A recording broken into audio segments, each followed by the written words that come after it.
analysis of Purge? It's Raise your hands. It's the easy. It's a like risky one. basically. I'm going to follow him because I've got to say I think Team Liquid have got this. I don't think Matumba Man will die any more than 2 times this game either on the PL because I've seen his PL and it's absolutely devastating. I said Alliance would win the first game last time. I was wrong. Alliance, second game. I was wrong. Fool me once. Shame on me. I don't care. You're going to win, Alliance. Do it. This time number 3. Gambler's fallacy. Here we go, baby. You know, I kind of want to see Alliance win a game.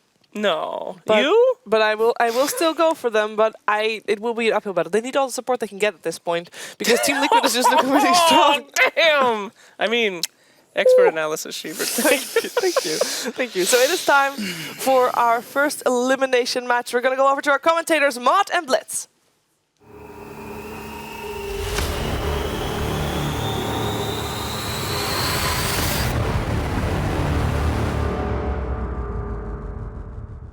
Thanks so much, guys, and welcome into the lower bracket, round number 1 for the EU qualifiers, and 2 of the most unlikely teams to be here, Alliance, of course, as well as Team Liquid. They're going to be battling it out. My name is Mont. With me today is Blitz. We got a bunch of flamers, a bunch of ragers on the couch, a lot of Omni Night talk. It's nice to get into the game and see some good Dota, though. That's for damn sure. Yeah, just so that our couch doesn't have to talk anymore and we save the viewers. I'm just messing. Just jokes, guys. It's just a prank. All right, but they don't actually get the... Okay, they split runes actually. And this is something that we saw a lot coming into this tournament. S4 kept playing the Batrider, and we're seeing it here again in the mid lane. And at first, it didn't work out for them. Like the first few tournaments that I saw them work, no. But it really feels like they're starting to make this hero work. Which is crazy. It feels like they're one of the few teams that play it, especially in the mid-roll. Like, nobody plays it in this particular matchup, so...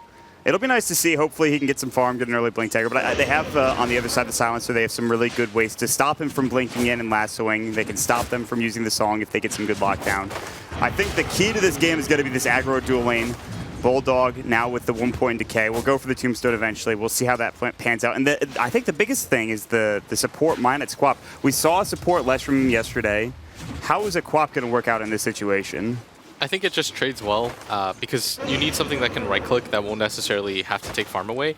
And you can just grab the Shadow Strike early as a lead. And it doesn't matter if the hero dies, but it's pretty interesting because this is something that we don't see very often because Quap as a mid laner or a safe laner is so strong. But this mid lane, I'm really excited. I haven't seen a Fada Beastmaster in a really long time. And this is one of his, when he was on C9 anyways, it was one of his staple heroes. You can even actually get Boots of Travel on the PL and have him rotate in onto one of the boars or something like that if they really wanted to. If they go for the Boots of Travel build on the PL, I'm not sure what Matumba Man will build in this situation. But I want to talk about, though, they do have a lot of damage up at the top lane for Liquid, but not much catch. So Bulldog will take some damage and maybe he'll go down. But Mindnuts, there's really no situation unless they're fighting that he should fall. But there will be some skirmishes here and there. Bottom lane is going to be mostly free farm, I'd imagine, for Loda. Going up against the Tusk, who's already low in HP, sitting at, what, maybe 20-30% of his life. They're going to contest to the top rune. Minuts is going to help out S4 grab that rune, and Fox will head back mid with his double boar. Expectedly so. It's actually pretty even. The boar at level 1 is also super weak, so that's going to be some extra gold for S4 if he can get some sticky napalm stacks or what have you. He's actually rotated the Queen of Pain over just to kind of help out a little bit, make sure that the Beastmaster is as contested as possible. And the timing kind of coincides nicely, but no. Dear God. They get the vision, they snowball, they throw up the axes, and that's first blood. He was already low in health, and then he just, I don't know what he was doing there. Trying to spot out the rune, see if he could deny it from that high ground vision, but unable to do so. The good news for them, though, is that Loda's getting pretty much uncontested free farm. Right. And this was during TI4. If Alliance back to the wall, it was the Naga pick. I can't remember the last time he played Naga, though. It feels like it's been a while. It probably hasn't. I'm sure he's played it recently, but it just doesn't feel like he plays that often. I mean, he plays so many different heroes. That's the thing. He plays like everything. I think it was just one of the heroes that he felt most comfortable on for a really long time. And it's not something you really forget, even if you haven't played it in a bit. And it is one of your back-to-the-wall heroes. Like, Radiance carriers are always one of those, how do you really beat them in the long-run scenarios? Because you can just kind of rat all day, and nobody can really keep up with you when it comes to farm. And then they got Octarine Core in the game. Great item, honestly. You know, just really I love fun. That split push. It's my favorite thing in the world. Top lane, Bulldog, taking some harassment. Man's getting free farm as well, though. So this aggro dual lane, it's doing some damage, but it's not really accomplishing anything. They're not getting kills. You know, the experience for Minuts, he rotated out to give him Admiral Bulldog a bit more experience, but he's not really getting that much either. He's level 3. Meanwhile, Mind Control already has an assist. He has died once, and he actually might die here. They even leveled up in the Snare. There's the Riptide. Did they have the damage? Ice Shards will go. Loda actually in a little bit of trouble here, but good concussive shot from Ake. That'll allow Loda to escape, and then the Arcane Bolt will secure the kill for the Skywrath Mage on Ake. Yeah, that was a lot closer than I thought it'd be, but Alliance, I mean, they still had some mana left on Ake. So that wasn't really in question. Like, the Tusk was out of mana, he didn't really have any follow-up, everything was on cooldown. But they did have to kind of contest him at some point, because he was getting a lot more out of the lane than he needed to. You're completely right there. And this dual lane, it's going to get a lot more successful, like their lanes overall, because of that kill. So now they don't have to feel this top lane's as pressured because they got the kill on the offlaner. I guess the bad news for them, though, is that Matumba Man is still free farming. And if there is a hero that can kind of keep up with the farming potential, it's going to be a PL. Oh my god. That died so fast. There wasn't even a tombstone there for half a second before they killed it. Just give him some free gold, it's fine. And Bulldog's also super low in health. He'll decay. Only actually gets the single decay. But Man will find him, go into the tree line, and says, screw the creep wave, I'll take the kill. And actually, it's going to be Kuroki picking it up, so get some intelligence going his way, some of the glaives. But yeah, I mean, this aggro duel lane is just not doing as much as I thought it would, but then again, this is a very strong tri lane from Liquid's side, so. It is, and it was pretty surprising that Bulldog decided to die there, but at top, Kuro's going to go down. He's actually dead. Oh, great Golden Brace. He's going to stay alive. There's the Splinter Blast as well. Can they turn this? But Man doesn't have Spirit Lance for another 3 seconds. Held back away. Kuroki shouldn't be alive right now. He walked under the tower willingly as there were TP rotations coming in. He's lucky Drax is such a goddamn player. I mean, he copped like 4 hits in a row. I really thought he was going to go down there, and that was definitely a positional misplay. Like, you shouldn't have to rely on your Winter Wyvern getting that off. Like, that was a little bit risky. It's just him walking under the tower. That's just a misclick. That has to be a misclick. I think he was like trying to get what is it called? The glaive off, and then just got hit by it. I don't really quite know. But this could be huge, but Snowball's going to turn it around. They're going to go on Ake instead. They actually just want to get out with the lasso. Already up for S4. Bate in trouble. Flame Break as well. Not needed. They don't have the mana for it either. It's actually just the Firefly doing most of the damage. And S4 will grab a kill on Fata. That is huge. Now he's up to 1,400 gold. He could buy his Tranquils, but more than likely, he's just going to save up for his Blink Dagger and go to work. This is going to be maybe an 8-9 minute Blink Dagger, which we haven't seen since, you know, back in the day. Maybe once or twice since then, but really, that's going to be huge for S4. Yeah, the jungle camps got a little bit worse to farm, and it's just naturally going to be a little bit harder for S4. I don't really think he has to go for any other item, and he's one of those purveyors of going for the Blink first, even when he plays heroes like Puck or the Mag. Oftentimes, he'd skip the upgraded boots just to do so. And if you're going to get it this quickly, why not? Like, you could really disrupt the tri lane up at top by just rotating 1 or 2 more heroes with you and get control of that safe lane at the same time and put some pressure on Matumba Man, because you want your Naga to be slightly more farmed than him, so when the Radiance timing comes, Liquid are going to feel pressured to have to do stuff. But if your Bat Rider gets a Blink Dagger that quickly, what do you actually do against that? Yeah. There's not much you can do to stop that from happening. The Blink Lasso will come, Matumba Man will get caught. They have enough damage to bring him down, Tombstone as well as everything else. And he's got to take a Jungle Camper 2 for S4. He's headed over there into his Radiant side, and he'll be fine. He actually needs to go get mana. TP top lane, that'll be from Minuts. Matumba Man and the rest of the squad working on this tower. Minuts actually gets Arctic burned. I don't know how far they're willing to dive. Last word, and the Spirit Lance, not enough damage. Illusion won't be able to clean him up just yet. Kuroki has to back away as the Tombstone is doing some solid work. So a bit of a trade back and forth. They haven't taken the tier 1 tower. Bulldog saved the life of 125 gold. Minuts literally just TP'd into the tower and then just walks back home. All right, so the illusions are actually wrecking Bulldog right now. Yeah. If you notice, he threw one of the Lance illusions at the Tombstone, 125 gold for free. What do you actually do against that? Instead of dying, you just. So what's happening then is that it's like the one hit counts for you know, from an illusion. One, yeah. That seems off, right? It seems a little flawed. I'm going to be honest with you. That doesn't seem right. And I never really. You don't think about that, and then you see a PL just 2-shot it, and you're just like, all right, that's dying's useless now. Yeah. And it doesn't even matter that he's going to get it leveled up. It's still going to go down, and a couple hits from the freaking illusions. All right, that seems broken. PL, all right, good counter to Undying. Because the thing is, most of the time the Tombstone, in some ways, it's better now because the damage, you don't just get a one-shot in the late game. Right. But when you're playing against a PL, it's kind of awful at all phases of the game. But that's not really why you're going to grab it. It's going to be a pretty good positional tool. Like when you fight around the Roche pit or when you want to get into straight pushes, it's still a nice tool to have out there. It's just going to be difficult for Alliance to keep it up when the Phantom Lancer just like doppelgangs once, sends all the illusions on top of it. It's going to be really hard to keep it alive. I mean, if you could somehow keep the PL back and away, but then you've probably won the fight already. I mean, I don't know. I don't know what you do in that situation to make sure your Tombstone stays alive. You really just have to position it well. And there was a game, I believe it was yesterday. I can't remember between who. Oh, Ake is so dead. Yeah, he just got roared. He's done. This song, are they going to try to turn this? Oh, he's going to get stunned? Oh, no. The TP is not out in time. He has to go under the tower, and they're probably going to dive this. There's the Ice Shards. They don't quite connect, and Mind Control will now break off pursuit. Loda is lucky to be alive. So that happened. Ake actually just gets blown up. Loda will go back to farming, though. There are 4 heroes down bottom as we speak as well. So, but this is going to give some room for Bulldog to get some extra experience and gold in the top lane. While that's happening, though, the PL just goes to the jungle and farms. He's got the 1,200 gold. If he wants to go bots, he's not too far away from them. Minuts is going to take the mid lane farm, getting that level 6. That's actually going to be a decent amount of damage they have going their way. It's a lot like the Leshrac he played the other day. It's just a lot of essentially magic damage that's going to work pretty well once they start getting into team fights, if they want to. All right, so Fada's going to go get this regen rune. He's already made a fair amount of rotations right now, getting that kill on Ake, and he's got a kill of his own. He's going to go for the Necrobook 3 first. Pretty standard. I think going for the Blink first, or I think I used to see Dendi get the Ags. I don't like either of those builds. I feel like the Necrobook 3 just allows you to take a lot of map control, and it ruins your life as a support.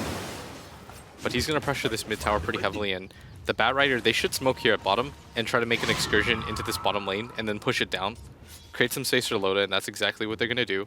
But Liquid are backing off as this is happening. There was a Dire and Observer Ward, but I don't think it spotted the smoke. It might have spotted them rotate towards bottom. Nah, I don't think they were close enough, but they're missing off the map a couple heroes. Liquid know that something's up, and they know that it's around 10 minutes, and S4 has had a great time. They have an understanding that the Blink Dagger could be up online. Yeah, that's why you're seeing them all group up. But even that excursion into that bottom lane was just them kind of keep strength in numbers so that Mind Control could get the counter initiation off. Oh, this is a bait. This seems like a bait.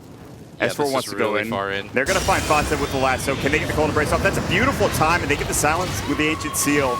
Now there's going to be the snowball. S4 going to get caught out. Will he go down? Gets to the other side of the river and will actually stay alive. TP's coming up from Mind Control, taking a lot of damage. There's the decay, and he will make it out with just about 10 HP or so. The Shadow Strike not taking him down. And in the end, with everything exchanged, there's no dead bodies on the map in that mid lane. And all the while, the farmers continue to farm. I really thought that S4 was going to go down there. Like, that was so well played by Liquid. They were on the ball. They immediately heal up their Beastmaster, but unfortunately he couldn't really get into the fight. There was no chance of re-engaging for them. And I guess Alliance overall are lucky to walk away with no casualties. Like, they had to blow the Queen of Pain ult for that, and they still didn't grab a kill. I feel like that's kind of a slight net loss for them. That's a support Queen of Pain. That doesn't really do anything, like, damage-wise. You have to get your ulti off. Yep. You have to wait 80 seconds before that's up and effective again. And Fatsa's doing a great job. Like you talked about, the Necrobook also helping against the Tombstone, so that's just another counter they have going their way. I'm surprised they didn't go top and look for Matamba Man and try to lasso him and try to kill him with, maybe an extra hero. At least, this is what you were talking about, slowing down the PL's farm and making it so the Naga Siren is more effective. But he continues to farm the jungle. Loda is pushing top, however, while this is all happening. And looks like they might set up for a gank bottom. There's a great Observer Ward here from the Radiant squad. And Jirax will deward it. However, the vision is they've already been seen. So they'll back away, maybe think about going for it. S4 looking for Matamba Man. Does he have lasso up? He does. Spirit Lance will go. There's the Flame Break. He's slowed up. Now the Snowball coming in. Mind Control will find him. And it's going to be the Ice Shards. He just flies right over them. He doesn't care. But the Roar comes through, and Fatsa with the axes. Last right click. Mind Control will get it done. And S4 just behind the tier 2 tower. I could get this kill. Not a problem. No. Down bottom, concussive shot, Jirax, Shadow Strike. Ancient Seal, he will get the Arctic Burn off, but it's not going to do anything. Minus will help get the kill, and the last right click from Ake will do the job. So support duos grab a kill on the other support on the side of Liquid. So 3-4, not the most exciting game in the world, and it won't get any more exciting with a Naga Siren in the PL. Looking forward to it. I mean, I think it's tense so far. I think the map movement from both teams is quite interesting, like how they're dodging and how they're avoiding it. Loda's going to sleep to get out. Doesn't really want to deal with Fada, who has the haste rune. But I think this is just going to be a lot more of a positional game. Alliance is kind of playing over-aggressive with S4. When he made the trip into the jungle, I think the point was to try to find one hero, see if he could just annoy a little bit and slow down the farm of Matamba Man. But he just overcommitted a little bit. Like, I feel like you really shouldn't die there, because that's so deep into the jungle. I mean, he was close. He could have lassoed, maybe have gotten the kill, but yeah, they had quick rotations. Liquid were in a good spot, and they've actually done a great job of warding up the Radiant jungle. There's two really well-placed wards here. They're both pretty new. This one's extremely fresh on the side of Liquid, and they have one deeper in the jungle as well. So they have a great vision, as I say that. Well, there's the sentry, so Liquid are going to go anyways. They'll try to. They didn't have a smoke, though. No blink either to initiate with the roar, so they won't be able to find anything. They're instead going to head bottom, and it looks like there might be a trade or a sack tower. The big thing, too, was the sleep and TP out means that Loda is losing farm. And I don't think Matamba Man has stopped farming since the game started. Maybe he's gone to a couple of jungle camps, but he's still getting farm consistently. He's got his boots of travel now. He can rotate. So they'll fight mid. Snowball. Global will go. S4. Walrus punch. Minot's in trouble. There's the axes bringing him down. Last word will do the job. The glade's going to work as well. They pop the tombstone. This thing's going to get blown up fast. It'll do some damage to my control, but it's donezo. Fata can't chase any further. No blink, no haste rune, but this will allow them to go for tier 1 tower mid. They all rotated. They were going to take the tier 1 tower bottom, but instead they'll put some pressure on that and then go towards mid here. I really like that decision by Liquid. I don't think they should go for the standard one-for-one trades, especially if it's your mid tower and you've got a hero like Phantom Lancer that heavily relies on the jungle. I think it's on you to actually take that fight. And they've got so many different ways to. Like, you still have Jerax with the Winner's Curse. They didn't even have to expend that to win that fight. And on top of that, like, Kuro's Global Silence was beautiful. Like, yeah. At that point, Alliance had no way to fight that. And on top of that, Matamba Man rotated in for that fight. They dominated. They know, like you said, the Naga sleep is down. And at the same time, Matamba Man is A, helping you in fights, and B, like you said again, he's just nonstop farming. Like, he actually hasn't quit farming the entire time. Whereas Loda's been forced like in and out. He's been forced to come to fights, and they can't really win a fight without his sleep. Here's the difference. Well, I'll get to that in a second as Jerax is going to get ensnared, and maybe they can finally find a kill. He'll try to TP away. Flame break. They'll just use the last hit for it, and they'll find a support. So Jerax goes down. I'm sure he's fine with that. Space created or some shit. Doesn't really matter either way. But here's the difference. Matamba Man has, what's the cooldown on this spell? Let's look real quick. 15-second cooldown on his W ability, which makes it pretty easy for him to get out. What's the cooldown on Song? 120 seconds. Who's going to survive more in these situations? Yeah. You have to play more carefully as the Naga Siren in almost any situation because of it. But, I mean, the upside is you could set up fights. You could farm pretty quickly with Riptide. It's a mixed bag. Ake will get caught out, and he'll take the last word in the Curse of the Silent, but he's fine regardless. That's a Necro 2 being picked up for the Beastmaster. So Necro 3 is going to be pretty huge. So it's 4-6 the score. We haven't actually talked about net worth graph or where we're at, but it's actually relatively even. But I think once this PL starts getting going, maybe you see some changes to that graph. Yeah, in the XP column, you see Alliance have a pretty significant advantage, and I think that just comes from them taking a little bit of farming trades, but at the same time, the Phantom Lancer, he just has been farming the jungle nonstop, so his XP isn't going to be as good as the Nagas. At the same time, though, I don't know. I think that the Phantom Lancer, once he has his Diffusal Blade, he can help out so much sooner than the Naga can. I think even if Loda gets his Radiance, it's not gonna matter too much because you still have the Global Silence, you have the Winner's Curse. You've got a lot of different ways to deal with him before he gets his Manta. I feel like that's the item that makes Alliance okay. Ooh, Winner's Curse is out. S4 from moving forward. Proki, Mystic Flare, and they will bring him down with the Arcane Bolt on top of it. Just enough damage there. It was a good Winner's Curse to stop him in his tracks. However, a gank's a gank. They will get the kill, and they should get this tier 1 tower on top of it as well. The PL not rotating down. He'll farm top while this is all happening. So, tower trade's happening. 5-6. Glyph will go, but nice kill. Yeah, and they don't really want to take that fight without their Phantom Lancer. And you need your global as well. If it's actually if Kuro's gonna be the hero that gets initiated on, then S4 has the best time of his life, because what really scares you if you're Alliance, we talked about this in the draft area, is when S4 blinks in, jumps on any other hero that's on him, you have the easiest global setup in the world. Like, you're always going to global after that.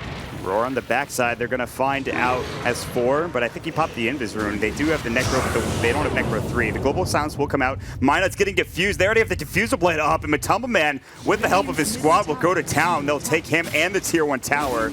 Grab 2 heroes quickly. S4 just trying to delay as much as possible with the Flame Break. Ake can't really do much, and Loda's like, I am not anywhere close to farming. His Radiance is almost done, but you get the Boots of Travel, you now have a Diffusal Blade, Matumba Man is ready to go. He'll be with the team. Sure, he'll want to farm, but it's time to fight as well. Yeah, I like the decision by Liquid to bring everybody there, and this is something that we talked about again in the mid game, where if Matumba Man decides that they want to take a fight, they're going to win that fight, because the Naga Siren just isn't going to risk it whatsoever. When you have a hero like Naga or Spec or anything like that, where your Radiance timing is so crucial and the build up to the item takes so long, you're never going to risk a fight. You're just going to farm. It's the better option to do, and Alliance have done a pretty good job of delaying and taking mini skirmishes around the map without losing too much. But at the same time, Alliance have to realize that this Phantom Lancer will come to every major engagement because of the Boots of Travel and because he has so many heroes to back him up. Like, Global Silence gets popped, he feels invincible. Whereas Loda does not have that same security or freedom. Yeah.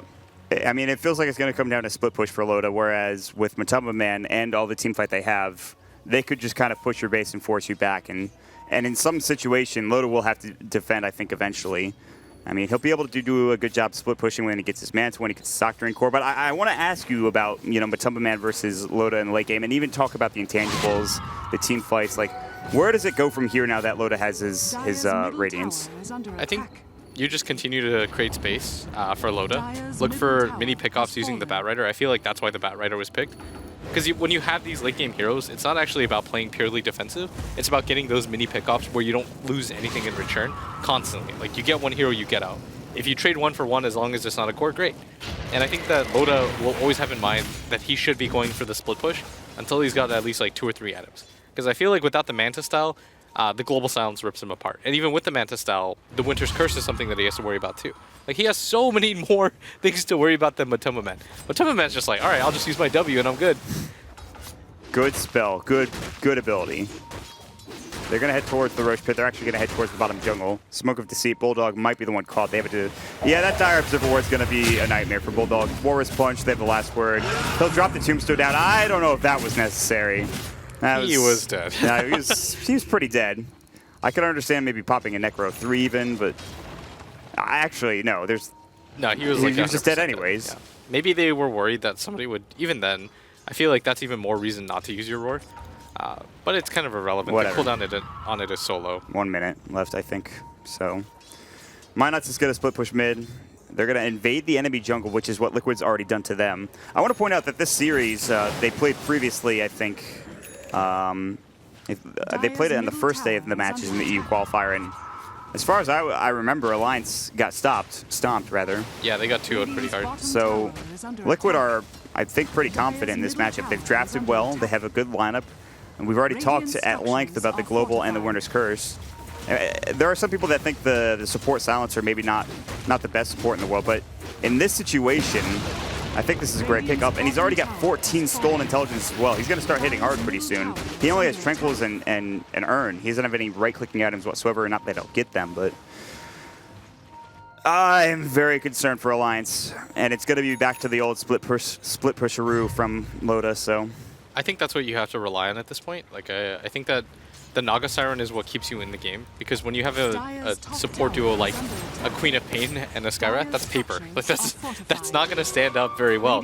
Like, you'd almost always want a Silencer and the Winter Wyvern over that. Like, those are heroes that their abilities scale into the late game. Like, Global Silence and Winter's Curse is always going to be useful, whereas the Queen of Pain is just going to fall off a cliff at some point. And same with the Skywrath. Once BKB start to come out, once the Phantom Lancer has his Manta, you're not really going to be able to survive in Alliance. They're getting chased back, but... Do they want to do this? This is the big fight for them, actually. This could be big. They dropped the Tombstone down now. They're looking to go on... they're thinking about it. Sonic Wave will go, and they'll hit a couple of heroes as well. The Tusk Ice Shards will separate them nicely. There's the Roar coming out. Bulldog is low. They've already lost Ake. Winter's Curse on S4, and the Global comes out as well. 4 staff down from S4 onto the low ground. Drax chasing after, but Matumba Man in trouble. Minots won't grab the kill just yet. Another Spirit Lance coming through. Diffusal Blade just to make sure he's got all the debuffs off of him. Flame Break, not enough damage. It is a 3-for-1 trade. Loda chased after the Wyvern, I believe, or somebody way up into the north, into this top lane. Matumba Man, the Radiant's he's going to go down. Okay, they will kill him. I was concerned they weren't going to find him. The blink away.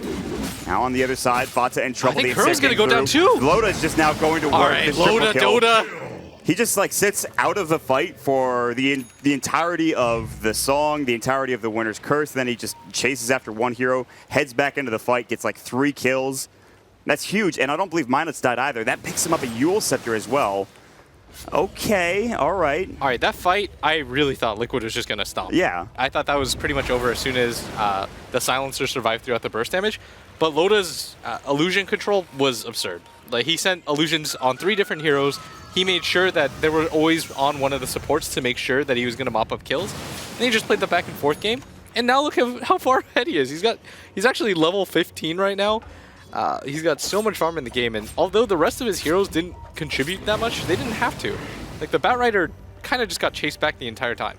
Like, half of his team got chased back, and Loda's illusions just kind of went to town. That was a clowny fight.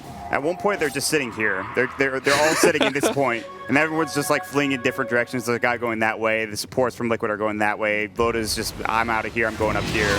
Liquid killed that Tombstone in 2 hits. I thought for sure that was just going to be a destroyed fight. It's so disappointing, too, because Undying has been so strong in this particular meta, I think, in this particular tournament. We saw it yesterday as well. And I feel like with the dual lane, they wanted to snowball. They wanted to get that Quap an early item, and they wanted... I guess they did succeed by getting her the Yules at 24 minutes. I mean, it's not that early, but the snowball is not quite there, and it feels like it's almost a contradiction with their draft. They have one person who just wants to farm for a while, and then they have a couple heroes that want to fight pretty early on. But it is 4 protect 1 kind of draft, so... Yeah, and it's working out right now. Like, Loda has a massive amount of farm, especially killing the Phantom Lancer. That was the biggest thing. If he doesn't get away with the Phantom Lancer kill, I feel like that fight is kind of evenish, but because of that, it alleviates so much pressure from Alliance. And plus, it makes Liquid think twice. Like, every time you take one of those fights, it just kind of puts some doubt into the other team's mind where they're considering, how did this fight go so wrong? What can we do differently? Whereas Alliance are like, wow, that fight went terribly and we still won. Like, everything that could have gone wrong went wrong and we still won that fight. Like, they have to be really satisfied with that. But eventually the Naga Siren, the Phantom Lancer is going to catch up. He's going to deal a lot of damage with his illusions. Obviously, like, Radiance is going to be the superior item for now. But eventually the Phantom Lancer will catch up. And that's why Alliance are just looking to play a little bit more aggressively. Well, they don't have any wards in the jungle. I think they had 1 de-warded with the sentry up there, but their own jungle is warded pretty heavily as well. There's a gem picked up for Kuroki, so they have some extra vision on the map, make sure they can take map control pretty heavily so that the aggressive playstyle from Alliance that they might want to get off can't actually occur. There will be a haste rune picked up for Loda. They thought about Roshan, they smoked in there, and then they just backed out. They said, I don't think we should do this. Let's not push ourselves here. They had a great fight. They'll sit back, they'll farm for a bit. Another gem picked up, so 2 in the span of a minute. This one for MyNuts. So map control is the name of the game currently, making sure you have that vision, especially around the Roche pit. And Loda continues to split push bottom, or top rather, and bottom lane Fato will do the job here for his team. He's got an unbelievable amount of farm right now. He's about to complete an Octarine Core Radiance Travels at 26 minutes into the game. Really, really good timing for him right now. He's almost a full, he actually is 130 GPM above the Phantom Lancer, if you want to take a look at it that way. And this is going to be pretty brutal for them because when you go for these 5-mans, all Loda has to do is send his illusions, farm out your own jungle, and you've got no wards there. And he's just going to be a lot more efficient than the Phantom Lancer is at this point. Do you think that that fight was what put him so far ahead? Oh yeah, for sure. It was just because once you take a fight like that, it really stops Liquid in their tracks. Because before, Liquid were just dominating every fight. But as soon as Loda comes in with his travels, with his Radiance, and they take a fight like that where they can set up, they're going to feel their confidence is going to be through the roof. God, his positioning, I can't tell if it was a mistake or if he was chasing somebody, but the fact that he wasn't in the front of the engagement where he wouldn't get roared, he couldn't, he didn't have to deal with the Winter's Curse, he wasn't getting chased down, that allowed him just to withstand all of the pressure. Matumba Man was in the brunt of it for the most part. Yeah, he was trying to just deal damage to whoever he could, but he took so much damage from the Firefly and the fact that he kept trying to chase Loda down with like 300 health, and granted, or S4 I mean, and granted he got the kill, but it's not worth it. Yeah, he took so much damage as a result, and this is a level 17 Naga with Octarine. I mean, Core. if any other person than Loda gets that kill, or if like Loda's dead during that fight, yeah, exactly. That's probably fine. But like Liquid are going to feel great after that, but especially you give a kill to a Naga who got it pretty much solo when you mop up the rest of the team. Like, he got a triple kill that fight. Yep. And now he is... He has an Octarine core. He's just going to push down. He's incredibly strong. My favorite item on Naga. So fun. What's the illusion cooldown? Let's see. 30 seconds. He doesn't have a Mantis Style yet, so this is only the beginning. This is the most frustrating thing for an enemy team to play This against. is like a Broodmother almost. Yeah, it's even worse, because the Broodmother Broodlings don't deal as much damage to supports, and they heal also. All right, mind control's going in. He Walrus punches Where's with the his global? lasso. The global is a bit too late to the party. The Tombstone's on the deck. Kuroki's already at half health. They're going to snowball back. Mind control will get away. The Glimmer Cape will go. The Tombstone's actually doing work, and Kuroki's going to get blown up. The Sonic Wave bringing another hero down. The Mech, they're diving past the tier 2. They're diving past the tier 3. Fata gets destroyed by Minutes. They finally will Winter's Curse loaded down. But at this point, Liquid are getting overrun in Alliance. They say, listen, we know we got beat 2-0 by you, but we're about to just 4-man wipe you. Jirax barely limping away. No, sir. The Ensnare will come out the Riptide. He's done so. The last hero that's alive, Matuma Man, he's not looking back. He's farming mid. He says, you guys do whatever. I'm not fighting that. This support Queen of Pain is like the most hilarious thing ever. Like how ownage it is, like, and how much it's been able to do. Like that urn, he just kind of blinks around, bothers a lot of people. They're not really being able to start the fights because of this early Octarine Core and Radiance, they're forced on the back foot instantly, and they have to use all of their abilities defensively, because you don't really want to use the Global Silence and the Winter's Curse just on one target heroes. You want to use it to set up a fight, and they just haven't been able to do that anymore. And Loda's just going to reset the fight, uses the sleeps, going to TP out. The cooldown on it is so low! He just barely gets out. Mind control. Damn. So close. No Cigar, Little will hit top, and oh, guess what? It's more farming. The only good news for Liquid is that Matumba Man was farming that entire time. Top lane, there was a roar, actually. Loda just not taking any damage right now. That Octarine Core helps twofold because it just makes him tankier as well. The Quap will get out and just blink towards that secret shop, so Matumba Man will continue to farm, but... Yo, this support Quap just saved his life. Yep. This thing's so ownage. I'm actually certain it's kind of weird and wonky, but they're making it work just on the back of really good Naga play. And this is what I meant. I feel like this is Loda's bread and butter hero. This is the hero that, back to the wall, you're going to want to play this if you're Loda. It's kind of like the Nature's Prophet, Admiral Bulldog kind of style, but it feels even more iconic to me. Like when I think of Naga, I really do think of Loda or maybe like Miracle from Sea or something like that. But Alliance, they know how to play around it. All of their players just seem to kind of feel fluid in their movements. Like the Bat, played by S4, he just kind of YOLOs in. He doesn't really care because he knows that there's always going to be his teammates behind him. And he knows that Loda's going to use the song at the appropriate time. I think the point that you made earlier where as long as you're getting those, little one-man pickoffs or even defending your towers, even staying in the game, as long as you're not getting your racks pushed at, 20 minutes into the game, you're doing a good job. You're not just getting farm, and you're going to be fine. Yeah, 5 to 8 when you've been taking fights 4v5 is perfectly fine. Yeah. Like, your Naga's farming more overall. There was a time period where the Phantom Lancer was ahead, but after that top engagement, everything just kind of fell apart for Liquid. Yep. Loda's able to farm faster now with the ratings of the Octarine Core. Matumba Man is going to struggle to keep up for a period of time. I mean, let's be honest, Appeal is a fast farmer, but he's not as fast as the Radiance Naga. I don't think really many are. With the Octarine Core, No. You're not keeping up. The good news, though, is you're going to keep up in levels because she's using her illusions to farm. Like, in that regard, the Phantom Lancer's still okay, but he needs a lot more for them to contest fights because his supports just aren't very tanky. Like, you've got a Glimmer Cape on Jerax, but he doesn't have a lot of levels. And you've only got an Urn up on Kuro. Like, on the flip side, Ake's got a 4-staff, but 700 HP, it doesn't matter because he's playing back anyways. And this, support Queen of Pain has, a point booster, a Yule Scepter, and a 4-staff. But it goes back to what we talked about before, though, what you expressed in saying that you'd rather have Global Silence and maybe even Winter's Curse than what they have. But the unfortunate thing is you wouldn't have it over what they've got now for Minuts and what they have for for Ake. I mean... It's just too much. Lasso's going to go. They're going to find out Mind Control, and Snowball will try to stay alive, but I don't see him surviving in this situation. There's 4 heroes, and he just came to the wrong neighborhood. He'll lose his Ice Sigil as well. Frozen Sigil, excuse me. Matumba Man will doppelganger away top lane while he's trying to split push, but... So they have a dead Mind Control for 35 seconds. What does he have? He has a Blink Dagger Medallion. It's not like he's doing that badly either. I think going back to some of these fights, the Global is maybe just a little bit too slow, if that makes any sense. I don't know if it's like feasible to get it off before the lasso. It's hard to time in a game like this just because it doesn't really. It's not easy to kind of pinpoint where you want to use it. Because even if you use it defensively, like the Naga's so strong that she just chases you down, and once it's down, just runs at you, and there's nothing else that you can really put out. I almost feel like the winner's curse is 10 times more important here, that they get it off appropriately, because that's really what makes the difference in these fights. And Matumba Man, he's just going to get out. There's a lot of illusions here. Alliance don't really want to fight into this if they can help it. But I think Radiance as an item is just so powerful. That's why we see those Alks get it early and then just take fights left and right. The mischance on top of the fact that you just destroy supports. That's the main thing that happened at that top fight, which is the supports got destroyed by Radiance plus like one Riptide. Killed everybody. You get an early enough Radiance against squishy-ass heroes, and it's just going to own you. Sonic Wave, Mind Control, not again. You just died. Oh, God. Ganked by the illusion. I don't know. The support Queen of Pain really paid off just because of how far ahead they are. And the mobility of the hero is just making it really difficult for Liquid to get pickoffs to get back into the game. I feel like playing passively is not the way back into the game. Like, the way they were able to beat Alliance in that first game that was really close versus Alliance when Liquid picked the Phantom Lancer was they were able to create space around the map for the Phantom Lancer to split push. And then eventually it got so huge that it didn't matter, but Alliance just hard counter with picking their own late game core.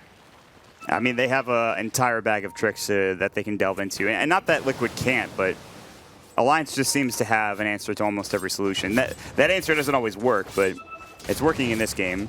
I also want to talk about Fata. I just feel like his impact has been pretty much nothing. And that's not to, slight Fata. I've always said he's one of the best mids. I've enjoyed watching him personally, and I'm a pretty big Fata fanboy, but this game is not really his game. He gets a roar up in a fight, he pops his Necro 3, and then he kind of dies. Yeah, I think it's more the limitation of the hero. And again, it just goes back to that one fight that they lost. If that fight had gone well for them, then he gets to play even more aggressively. But as a result, unable to do so, and they grab Matumba Man! That's probably the worst person that you could get grabbed if you're like, but he actually still stays alive. He's got his Doppelganger of Manta first, so Doppelganger up to the high ground. They did throw out that global silence, which is pretty huge. Mind Control takes a big soul rip, and they're actually pretty low. And Minus is just right-clicking away at this range racks. Range rack's not a big deal, but if they lose this melee racks as well, it's going to be trouble. The illusions will come in and make sure they zone everybody back. They can't defend this, it feels like. The Flesh Golem is up. Sure, the Tombstone's not there. There's no threat of a lasso at the very least, but this is going to be tough. Matumba Man will come forward. Minus in the tree line, blinks away from the Spirit Lance, and now Matumba Man has to clean up all of these illusions. The melee rack will heal. Meanwhile, there's the Roar on the other side of the fight. Doesn't do much. All right, Roar's down now too. They don't have Roar, they don't have Global Silence. Yeah. They have Winter's Curse, that's it. They're so low. They can't really heal through all of this. There's just too much. Matumba Man's sitting at less than half HP. They have to go back home. They have to give this racks up, and they're going to. The illusions are just going to chop this down. There's nothing they could do. Alliance are already too strong at 36 minutes into the game with a Naga, for God's sakes, who's a late game monster. And Matumba Man gets lassoed again. The Mystic Flare, that Sonic Wave, he's got buyback, but it almost feels like that's the nail in the coffin. If he buys back, he's even further behind Loda. All of these abilities are going to be up again soon for Alliance. The lasso is a pretty short cooldown when you compare it to that of a Global Silence. I mean, look at Loda. He just sends his illusion onto Fata, makes sure that he can't get in position, bothers him as much as possible. I don't believe they have a mech, unless I'm just really slow at clicking. Nope. So they've got no real way to survive the illusions after the initial burst from the Riptide. And that just makes leaving your base impossible, because then you're all in committed to a fight. You had to use your Phantom Lancer to buy back. At this point, it's just do or die for Team Liquid. I don't think you sit back and wait anymore. And I felt like that was initially a mistake, to just like kind of sit in your base and wait for them to assault you. You're always going to lose that, because the Batrider's initiation is going to be so strong. They need a smoke wraparound or something like that, but exactly. Maybe that's too obvious. They needed something, and they didn't find it. So they lose a set of racks. Sure, the game's not over yet. It feels over, but they are going to go for a Roche. This is a pretty obvious play, but one that Alliance is not noticing or they're not reacting to yet. And this is the smart play. Fun fact, this is the first Roche of the game at, 37 minutes in. I guess it's not that uncommon with what heroes we have, but they will take it. Are they going to get the song off? Loda's thinking about it. He's a little far. If he had gone down in the river, he might have gotten it off, but now, is he going to use it anyways? Oh, they want to fight. Will they catch anybody when Matumba Man's going to walk right into the song? I don't think they saw it coming. The snowball will come in. They want Bulldog. He does have that beautiful tombstone down. The global will come out. Matumba Man will take it down, but He's already taking so much damage. The winner's curse. Will that be enough? He gets forced away. I believe that was by S4. Matuma Man on the chase, looking for Bulldog on the backside. Loda cleaning up the supports, cleaning up mind control. Bulldog about to get right-click down. Mystic Flare zoning him out. Doppelganger will go again. Good Glimmer Cape, but they've got the vision. Minus, they have the gem. And Matuma Man will lose the Aegis. And they're going to grab him for a second time as well. There's enough mana for it in Snare. Will Doppelganger away, but he's just, it's not enough. There's the blink forward. Shadow Strike as well. And the last out of cleared up. This probably will be GG. He's dead for 93 seconds. They have complete access to this middle lane of Rax. Yeah, that's it. There's not much else to say. Loda, what a monster. Yeah, he actually played this game so incredibly well. And I mean, I know he copped some criticism overall sometimes, but he played so well throughout this, and what do you... Some technical issues. Just pan to us. Yeah, hi. 3 seconds. They have complete access to this middle lane of Rax. Yeah, that's it. There's not much else to say.